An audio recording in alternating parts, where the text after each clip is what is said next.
புலிகளின் ஆயுதங்களை தேடிய அகழ்வு தோல்வியில். ஸ்ரீலங்கன் ஏர்லைன்ஸ் பெயரில் பாரிய நிதி மோசடி, பல லட்சம் ரூபாவை இழந்த மக்கள். கடந்த கால தவறுகள் தொடர்பில் மனம் திறந்து பேசிய நாமல் ராஜபக்ச. 4 நாட்களில் மட்டும் பல கோடி ரூபாய் வருமானம். பேதங்களை மறப்போம், வடக்கு மாகாணத்தின் எதிர்கால திட்டம் தொடர்பில் ஆளுநர். ஆட்சி கவிழாது என்பது வீண் பேச்சு, பிரதமருக்கு எதிராக குரல் கொடுக்கும் ரஞ்சித் மத்தும பண்டார.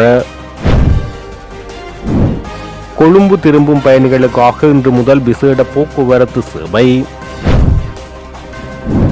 அரசாங்க அலுவலகங்கள் வழக்கம் போல் செயல்படும். 24 மணி நேரத்தில் 520 சந்தேக நபர்கள் கைது.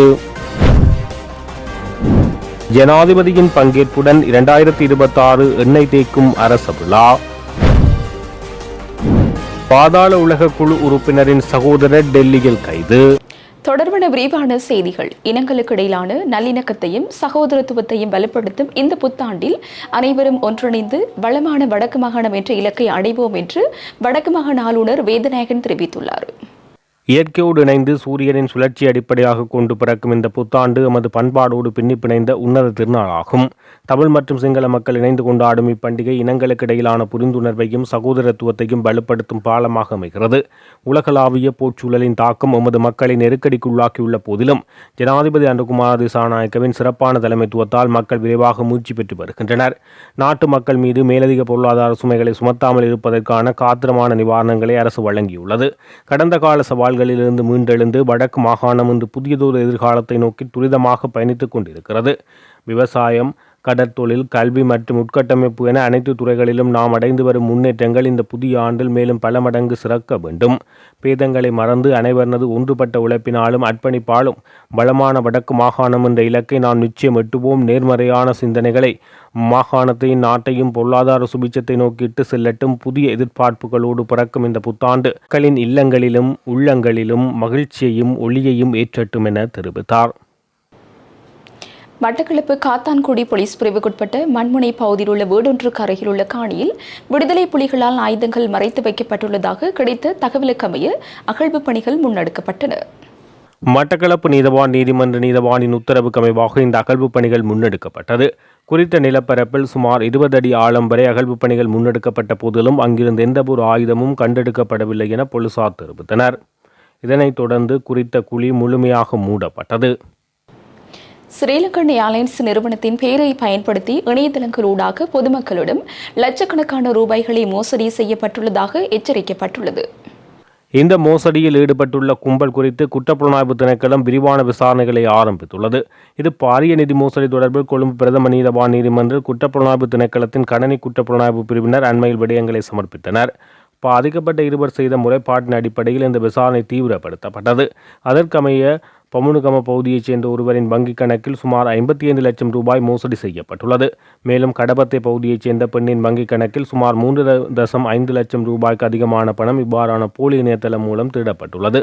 இந்த தகவல்களை ஆராய்ந்த கொழும்பு பிரதம நீதவான் இந்த திட்டமிட்ட குற்ற செயல் தொடர்பான விசாரணைகள் தொடர்பிலான தகவலை உடனுக்குடன் நீதிமன்றத்துக்கு அறிவிக்குமாறு அதிகாரிகளுக்கு உத்தரவு பிறப்பித்துள்ளார். கடந்த காலங்களில் தவறுகள் நடந்திருக்கலாம், அவற்றை ஏற்றுக்கொள்ள வேண்டும். அத்தோடு அந்த தவறுகள் என்ன என்பதை நாம் அறிந்து கொள்ள வேண்டும் என மொட்டு கட்சியின் தேசிய அமைப்பாளர் நாமல் ராஜபக்ச தெரிவித்துள்ளார். தங்காலை ஹால்டன் இல்லத்தில் நடைபெற்ற தமிழ் சிங்கள புத்தாண்டு நிகழ்வில் கலந்து கொண்டிருந்த போது ஊடகவியலாளர் ஒருவர் கேள்வி எழுப்பிய போது அவர் இவ்வாறு தெரிவித்தார். முதலில் நம்மால் நடக்கும் தவறுகளை தெரிந்து வைத்திருக்க வேண்டும். தவறுகள் யாருக்கும் நடக்கலாம், அதுதான் மனித இயல்பு. ஆனால் அந்த தவறுகளை திருத்திக் கொண்டு முன்னோக்கி செல்வதை நாம் செய்ய வேண்டும் என தெரிவித்தார். நாம் எமது கலாச்சாரங்களை பாதுகாப்பது, கல்வி கற்பது எல்லாம் இதற்காகத்தான். அத்தோடு எதிர்காலத்தில் ஒரு நாடாகவும் அதன் குடிமக்களாக நாம் முன்னோக்கி செல்ல வேண்டும் என குறிப்பிட்டுள்ளார். கடந்த 4 நாட்களில் மாத்திரம் அதிவேக நெடுஞ்சாலை ஊடாக 5,20,403 வாகனங்கள் பயன்படுத்தியுள்ளதாக அதிவேக நெடுஞ்சாலைகள் இயக்கம் பராமரிப்பு மற்றும் முகாமைத்துவ பிரிவு தெரிவித்துள்ளது.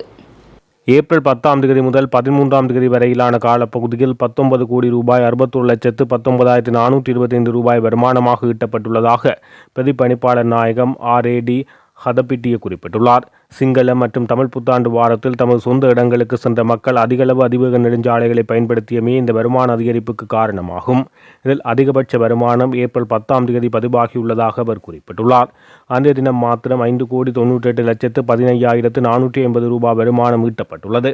அத்துடன் அன்றைய தினம் 161,847 வாகனங்கள் நெடுஞ்சாலைகளை பயன்படுத்தியுள்ளதாக பிரதிப்பணிப்பாளர் நாயகம் தெரிவித்துள்ளார். சித்திரை புத்தாண்டுக்காக சொந்த ஊர்களுக்கு சென்று மீண்டும் கொழும்பு திரும்பும் பயணிகளின் தேவையை கருத்தில் கொண்டு இன்று முதல் பஸ்களை சேவையில் ஈடுபடுத்த நடவடிக்கை எடுத்துள்ளதாக தேசிய போக்குவரத்து ஆணைக்குழு தெரிவித்துள்ளது. இதற்கிடையில் புத்தாண்டுக்காக தங்கள் கிராமங்களுக்கு சென்ற பயணிகளின் தேவைகளை பூர்த்தி செய்யும் வகையில் இன்று முதல் பேருந்துகளை இயக்க தொடங்குவதாக தேசிய போக்குவரத்து ஆணைக்குழு தெரிவித்துள்ளது. இதற்கு தேவையான அறிவுறுத்தல்கள் அனைத்தும் மாகாண போக்குவரத்து அதிகார சபைகளுக்கு வழங்கப்பட்டிருப்பதாக செயல்திட்ட பணிப்பாளர் ஜெரின் அதுகோர்ல தெரிவித்துள்ளார். எவ்வாறாயினும் இன்று ஒரு வழக்கமான அலுவலக நாள் என்பதால் அலுவலக ரயில் சேவைகள் வழக்கம் போல் மேற்கொள்ள திட்டமிடப்பட்டுள்ளதாக தெரிவிக்கப்பட்டுள்ளது. ஆட்சியை பாதுகாக்கப் போவதாக பிரதமர் ஹரிணி அமரசூரிய சவால் விடுவதை விடுத்து நாட்டின் பொருளாதார சீரழிவை தடுக்க நடவடிக்கை எடுக்க வேண்டும் என ஐக்கிய மக்கள் சக்தியின் பொதுச் செயலாளர் ரஞ்சித் மத்தும பண்டார தெரிவித்துள்ளார். தேசிய மக்கள் சக்தி அரசின் மீது பொய்க் குற்றச்சாட்டுகளை சுமத்துவதன் மூலம் இந்த ஆட்சி ஒருபோதும் கவிழ்க்க முடியாது என எதிர்க்கட்சிகளுக்கு பிரதமர் ஹரிணி அமரசூரிய எச்சரிக்கை விடுத்தார். இதற்கு பதிலளிக்கும் போது ரஞ்சித் மத்தும பண்டார இவ்வாறு தெரிவித்தார். எதிர்க்கட்சிகளின் பிரேரணைகளை தவிடுபொடியாக்குவோம் என பிரதமர் கூறுவது நகைப்புக்குரியது என சுட்டிக்காட்டிய அவர், பாராளுமன்றத்தில் பிரேரணைகளை முறியடிக்கலாம், ஆனால் மக்கள் மத்தியில் எழுந்துள்ள அதிருப்தியை அரசால் ஒருபோதும் முறியடிக்க முடியாது. மக்களின் ஆணை இப்போது அரசுக்கு எதிராக திரும்ப தொடங்கியுள்ளது என தெரிவித்தார்.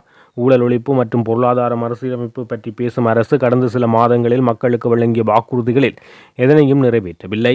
விலைவாசி உயர்வால் மக்கள் திண்டாடும் நிலையில் புள்ளி விவரங்களை காட்டி அரசு காலத்தை வீணடிக்கிறது எனவும் அவர் குற்றம் சுமத்தினார். எதிர்க்கட்சிகளை முடக்கிவிடலாம் என அரசு கனவு காண வேண்டாம். பொய் பிரச்சாரங்கள் மூலம் ஆட்சியை தக்கவைக்க முயல்வது தேசிய மக்கள் சக்தியை தவிர எதிர்க்கட்சிகள் அல்ல.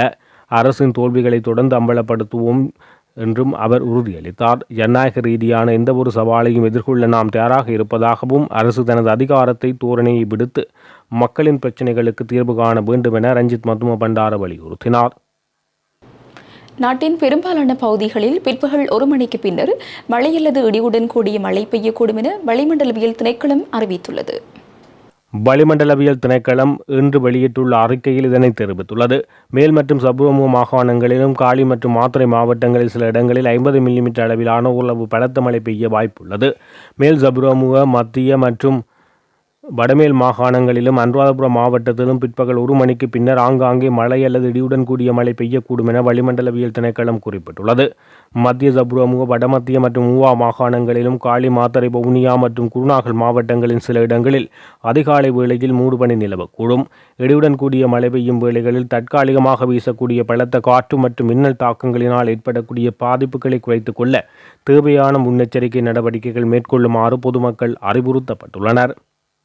நாடளாவிய ரீதியில் முன்னெடுக்கப்பட்ட விசேட போதைப்பொருள் தடுப்பு நடவடிக்கையின் போது கடந்த 24 மணித்தியாலங்களில் மாத்திரம் 520 சந்தேக நபர்கள் கைது செய்யப்பட்டுள்ளனர் என்று போலீசார் தெரிவித்துள்ளனர்.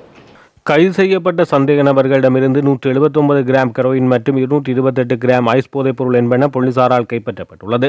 கைதானவர்களில் 6 பேருக்கு எதிராக தடுப்பு காவல் உத்தரவை பெற்று மேலதிக விசாரணைகளை முன்னெடுக்க போலீசார் நடவடிக்கை எடுத்துள்ளனர்.